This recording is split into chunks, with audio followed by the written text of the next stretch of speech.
여러분, 추석 연휴 잘 보내고 계시죠? 오늘도 말씀과 함께 주님의 은혜 가운데 거하시기 바랍니다.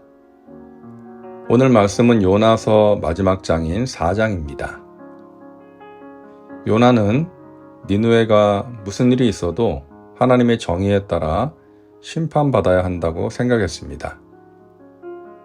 당시 아수르에 의해 고통받던 이스라엘의 백성으로서 억압하는 아수르에 대해 악감정을 가지고 있었기 때문이었죠.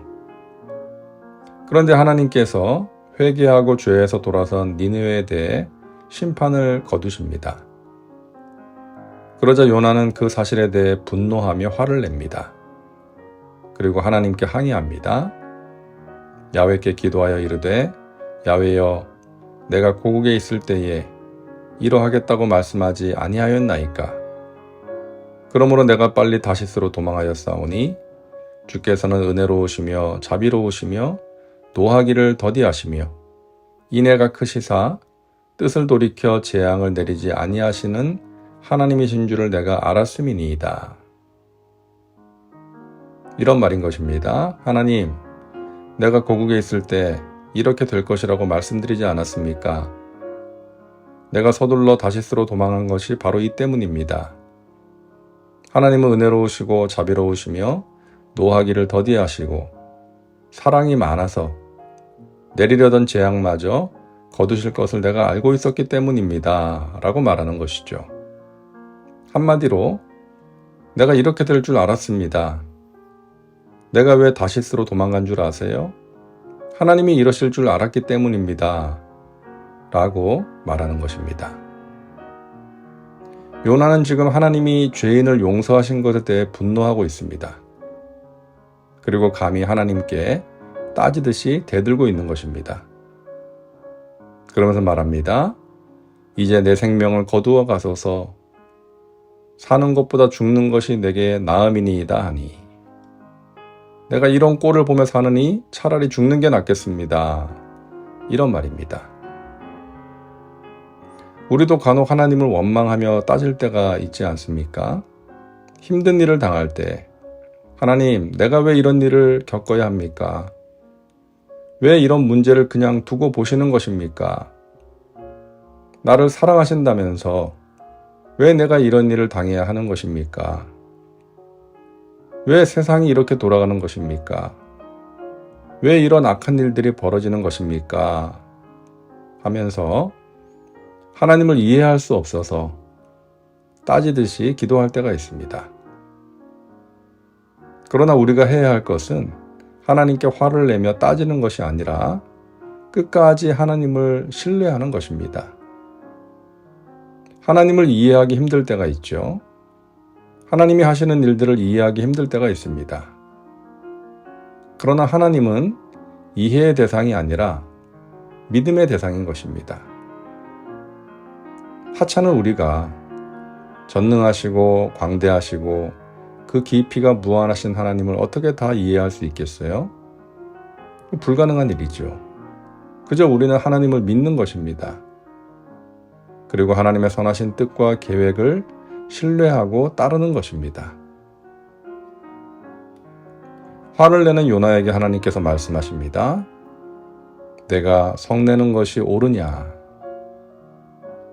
이 말은 정죄하는 말이 아니라 요나 스스로가 깨닫기를 원하셔서 던지시는 질문입니다. 그런데 요나는 하나님의 질문에 대답하지도 않고 성읍에서 나가서 성읍이 보이는 곳에 초막을 짓고 거기서 성읍에 무슨 일이 일어나는지를 보려고 합니다. 하나님의 질문에 대답하기를 거부하면서 성의 동쪽으로 간 거예요. 우리 같으면 비 오는 날 먼지 나도록 팰 것 같은데 하나님은 그런 요나를 용납하십니다. 역시 우리 하나님은 요나가 말한 것처럼 자비로우시고 노하기를 더디하시는 사랑이 많으신 하나님이십니다. 하나님은 요나에게 실물 교육을 하십니다. 요나가 친 초막 곁에 박넝쿨을 자라게 해서 뜨거운 햇볕을 막아주십니다. 그 그 박넝쿨로 인해 요나는 그늘에 앉아서 괴로움을 면할 수가 있었죠. 박넝쿨로 인해 요나는 기뻐합니다. 요나서에서 요나가 기뻐하는 모습을 처음 봅니다. 그동안 니느웨 사람들이 구원받은 것으로 인해 화가 나 있었던 요나가 자신을 위해서 그늘을 만들어준 박넝쿨로 인해 기뻐하고 있습니다. 그러나 그것도 잠깐. 하나님께서는 다음날 새벽에 벌레를 보내서 그 박넝쿨을 갉아먹게 하십니다. 뜨거운 햇볕을 가려준 박넝쿨이 하루아침에 사라진 것이죠. 해가 뜨자 뜨거운 햇볕과 함께 뜨거운 바람이 불어옵니다. 요나는 정신이 혼미해져서 하나님께 차라리 죽는 게 낫다라고 말합니다. 이 말은 요나의 단골 멘트죠. 자기 마음에 들지 않은 일만 생기면 죽기를 구합니다. 하나님이 니느웨를 향한 심판을 거두셨을 때도 차라리 죽여달라고 항의를 했고 이제 박넝쿨이 사라졌다고 또다시 죽기를 청하고 있는 것입니다. 하나님은 또다시 요나에게 질문하십니다. 내가 이 박넝쿨로 말미암아 성내는 것이 어찌 옳으냐. 그러자 요나가 이번에는 즉시 대답합니다. 내가 성내어 죽기까지 할지라도 옳으니이다. 새번역 성경에는 이렇게 되어 있습니다. 하나님 옳다뿐이겠습니까? 저는 화가 나서 죽겠습니다. 하나님께서 요나에게 말씀하십니다. 내가 수고도 아니하였고 재배도 아니하였고 하룻밤에 났다가 하룻밤에 말라버린 이 박넝쿨을 아꼈거든. 하물며 이 큰 성읍 니느웨에는 좌우를 분별하지 못하는 자가 12만여 명이요 가축도 많이 있나니 내가 어찌 아끼지 아니하겠느냐 하시니라. 너가 수고해서 얻은 것도 아니고 하룻밤에 났다가 말라버린 이 박넝쿨도 그렇게 아꼈는데 이 니느웨에 있는 수많은 사람들을 내가 어찌 아끼지 않겠느냐 라고 말씀하신 것이죠. 요나가 이 말씀에 어떻게 반응했는지는 기록되어 있지 않습니다. 아마 요나가 깨닫고 회개하지 않았을까요? 하나님께서는 이 땅의 수많은 영혼들을 사랑하고 아끼시는구나. 악한 자들이라 할지라도 회개하고 죄에서 돌이키기를 원하시는구나. 그렇게 오래 참고 기다리시는구나. 우리도 잘나고 죄가 없어서 하나님의 백성이 된 것이 아니지 않은가. 전적인 하나님의 은혜로 구원받아 하나님의 백성이 되지 않았는가. 그래, 하나님께서는 이 땅의 모든 백성들이 이방인들까지도 구원받기를 원하시는 만민의 하나님이시구나. 나는 그 하나님을 몰랐구나. 하나님의 마음을 몰랐구나. 하나님의 종에게 가장 필요한 마음, 영혼에 대한 긍휼과 사랑이 나에게는 없었구나. 그저 정죄하고 판단하고 미워만 했구나. 주님, 이 종을 용서하여 주옵소서.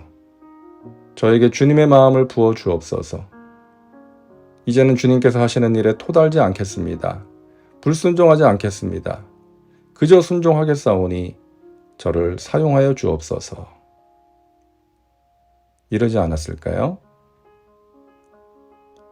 요나서를 마치면서 우리 안에 주님의 마음이 부어지기를 기도하면 좋겠습니다. 사람들을 쉽게 판단하고 정죄하고 미워했던 우리 자신의 모습을 회개하면서 말입니다. 기도합니다. 사랑과 은혜가 풍성하신 하나님, 오늘도 말씀과 함께 살게 하시니 감사합니다. 하나님은 은혜와 자비와 사랑이 풍성하시고 노하기를 더디하시며 오래 참고 기다리시는 하나님이심을 또다시 보았습니다. 그리고 하나님을 모르는 악한 자들도 사랑하고 아끼셔서 그들이 죄에서 돌이키기를 원하시는 것도 보았습니다. 우리는 우리 마음에 들지 않는다고 누군가를 쉽게 정죄하고 미워했습니다. 하나님 용서하여 주옵소서. 하나님의 마음을 우리 안에 부어 주옵소서. 사랑하기 힘든 사람도 사랑하게 하옵시고 용서하기 힘든 사람도 용서할 수 있게 하여 주시옵소서. 하나님의 마음으로 죄인들을 하나님께로 인도하게 하옵소서. 우리를 사용하여 주옵소서.